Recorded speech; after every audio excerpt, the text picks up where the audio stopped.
Yan mga sir, ito may bisita ulit ako ngayon na, na Honda Civic FD. Ang issue nito mga sir, yung upper gauge niya. Hindi ko pala na video. Minadali ko na kasi lakas ng ulan eh.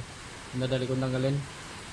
Bali, ang issue nito mga sir, yung upper gauge, kahit naka-off yung susi, kahit tanggal na yung susi, hindi na nakaandar yung sasakyan, naka-on pa rin siya, naiwang naka-on yung yung panel gauge mga sir. Nalabas yung speedometer, tapos yung dito sa fuel at saka sa temperature. Yan.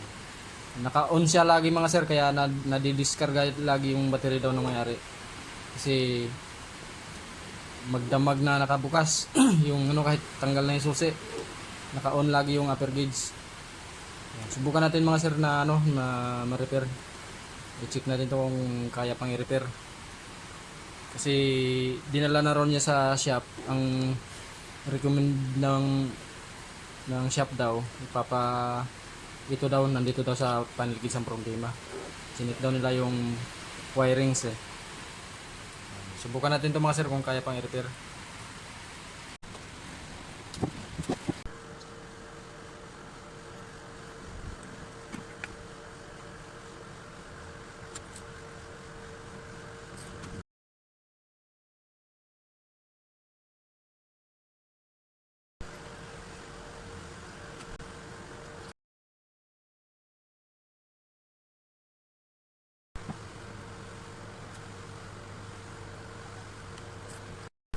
Yun mga sir, i-assemble after repair mga sir, i-assemble ko na to para makabit na ulit sa unit. Yan. Kanina mga sir, kahit walang susi, naka-on yung upper gauge.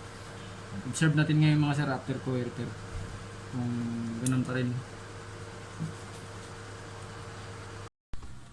Kita ko DIY ka likod, kaya ito. Puta, hindi.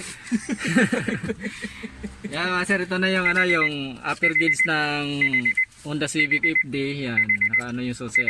Pag yan. Kanina kasi mga sir, pag ganyan, pagdating ni sir dito, kahit natanggal na yung susi, nagana pa rin siya. Nakabukas sir no, pati yung speedometer lumalabas. Tsaka malinaw sir no, kitang-kita talaga yung gauge niya no. Hindi nawawala. Oo, ngayon, yan, natanggal na yung susi mga sir, pero hindi na siya bumalik, hindi na siya nag-on. Yan, observe na lang to ni sir. Yan. Tsaka repair na rin kasi siya. Ngayon lang din nalaman ni sir na repair na rin pala siya sa iba. Yan. Okay na mga sir, kahit tanggal na yung susi oh. Hindi na siya kusang nag-on. Kanina kusa siyang nag-on eh. Talagang buo, gumagana talaga yan buo kanina pagdating ni sir, kahit wala na susi. Ngayon, observe na lang to ni sir. Yun lang mga sir, maraming salamat.